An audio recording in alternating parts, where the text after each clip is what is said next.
O'zbekiston 2030 strategiyasi mamlakatimiz taraqqiyotining aniq maqsad va natijalarga yo'naltirilgan muhim dasturiy hujjati sifatida izchil amalga oshirilmoqda. Bugun poytaxtimizda strategiya ijrosining 2026-yil birinchi yarim yilligi monitoringi yakunlariga bag'ishlangan matbuot anjumani bo'lib o'tdi. Anjumanning asosiy yangiliklaridan biri strategik rejalashtirish va rivojlantirish raqamli platformasining to'liq ishga tushirilgani bo'ldi. Bugungi kunda platformaga 70 dan ortiq vazirlik, idora va tashkilotlar ulanib, ma'lumotlarni kiritish va monitoring qilishning yagona tizimi yo'lga qo'yilgan. Jarayonda strategiyaning birinchi yarim yillikdagi 437 ta samaradorlik ko'rsatkichi ijrosi baholandi. Natijalarga ko'ra 162 ta maqsadga belgilangan muddatda va to'liq erishilgani qayd etildi. Bu ko'rsatkichlar islohotlar ijrosini raqamli asosda kuzatish, natijadorlikni baholash va strategiya maqsadlarining aholi hayotidagi amaliy samarasini ta'minlash borasida muhim ahamiyat kasb etadi.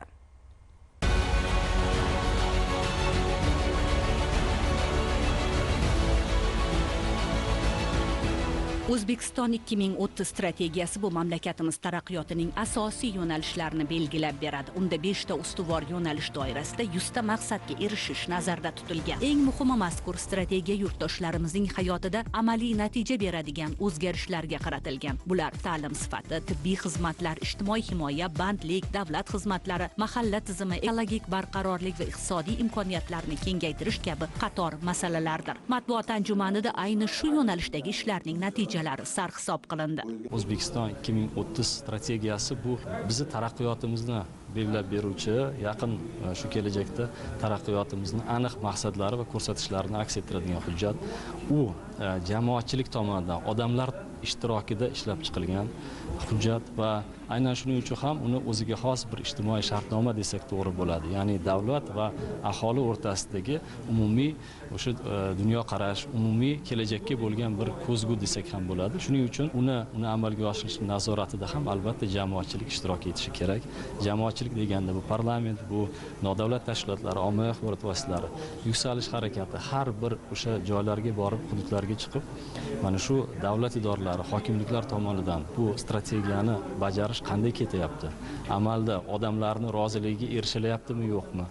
Agar muammolar bo'lsa, qaysi hududda, qaysi sohada qanday muammolar bor, bularni tahlil qilib biz doimiy ravishda parlamentga, hukumatga va o'sha vazirlik va idoralarga kiritib boryapmiz. Xabaringiz bor, prezidentimizning tegishli farmon va qarorlari bilan mamlakatda yangi strategik rejalashtirish va rivojlanish tizimi joriy etildi. Hamda O'zbekiston 2030 strategiyasining yangilangan samaradorlik ko'rsatkichlari tasdiqlandi. Tizimning mohiyati sodda va aniq bo'lib, maqsad, harakat, natija formulasida ifodalanadi. Uni amaliyotga tatbiq etish, metodologiyani ishlab chiqish va ijroni muvofiqlashtirish vazifasi O'zbekiston Respublikasi prezidenti huzuridagi strategik rivojlanish va islohotlar agentligiga yuklatilgan.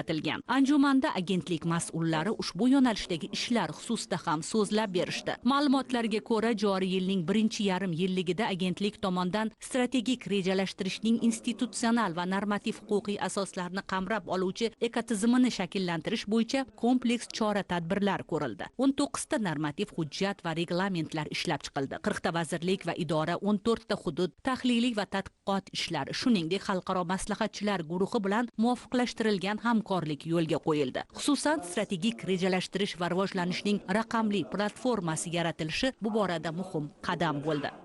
Raqamlashtirishning eng birinchi vazifasi hammaga bitta ko'zgu yaratib berish. Bugungi kunda o'sha dashbord degan platformamiz bor. Bu platformada 70 dan ortiq vazirlik va idoralarning faoliyati kiritib boriladi va ko'rsatib boriladi.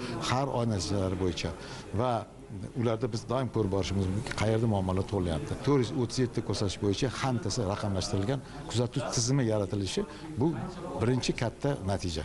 Baholash yakunlariga ko'ra 162 ta ko'rsatkich o'z vaqtida va to'liq bajarilishiga erishildi. Bular qonun ustuvorligi 93%, inson salohiyati 85%, suv va ekologiya 79%, xavfsiz davlat 77%, barqaror iqtisodiy o'sish esa 70% ni tashkil etdi. Ma'ruzachilar mazkur monitoring ko'rsatkichlarda yetakchi bo'lgan sohalarni hamda ijroda kechikayotganlarni ham alohida tilga olishdi. Unda ko'rsatkichlarning ijro holati yashil, sariq hamda qizil toifalarga ajratilgan. Ya'ni yashil belgilangan samaradorlik ko'rsatkichi o'z vaqtida va to'liq to'liq bajarilganini, sariq vazifa ijrosi kechikayotganini, biroq unga erishish imkoni borligini, qizil esa ko'rsatkich bajarilmagani yoki jiddiy kechikayotganini bildiradi. O'zbekiston 2030 strategiyasini muvaffaqiyatli bajarishdan har birimiz manfaatdormiz va shu bois ham mana prezidentimiz tomonidan qabul qilingan hujjatda O'zbekiston 2030 strategiyasini bajarib borilishi, hayotiyligini ta'minlanishini nazorat qilib borilishi mexanizmi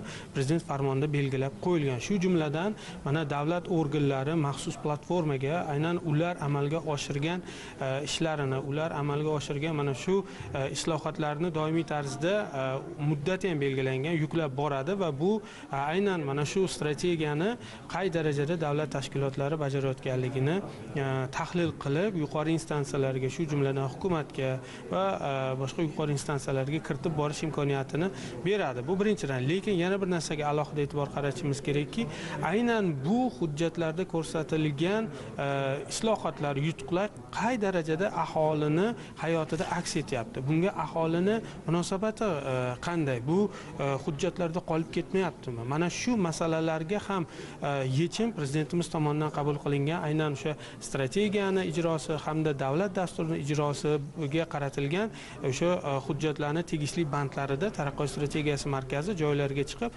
aholi kayfiyatini o'rgangan holda tanqidiy ma'lumotnomani mana kiritib borilish vazifasi bejizga belgilanmaganligini ko'rishimiz mumkinki, biz joylarga chiqqanda mana shu davlat organlari taqdim qilgan hujjatlar qay darajada joylarda o'zini aksini topayotganligini biz sinchkovlik bilan o'rgandik. Tahlillar islohotlarning amaliy samarasi aholi turmush sharoitlari va sifatining yaxshilanishida aks etishini ko'rsatdi. Jumladan ijtimoiy xizmatlarning raqamlashtirilish darajasi 78% ga yetkazildi. Ularni kutish muddati 18 kundan 10 kunga qisqartirildi. Ijtimoiy karta bilan ta'minlangan fuqarolar soni 659 mingdan 1,1 millionga oshdi. Kompozit va proaktiv davlat xizmatlari soni 89 tadan 161 taga, soddalashtirilgan tartib taomillar soni 150 dan 204 taga ko'paydi. Muloqotlarda hamkasblarimizni bu yil yakuni bo'yicha ham ijobiy natijani kutish imkonini beradigan maqsad va vazifalar, sohalar, oqsayotgan tizimlar bilan bog'liq ko'plab savollar qiziqtirdi. Ta'kidlanganidek, har bir maqsad aniq idoraga, aniq muddatga va aniq raqamga bog'langan. Belgilangan barcha ko'rsatishlar ijrosini yil oxirigacha to'liq ta'minlash bo'yicha ishlar izchil hamda tizimli tarzda davom ettiriladi.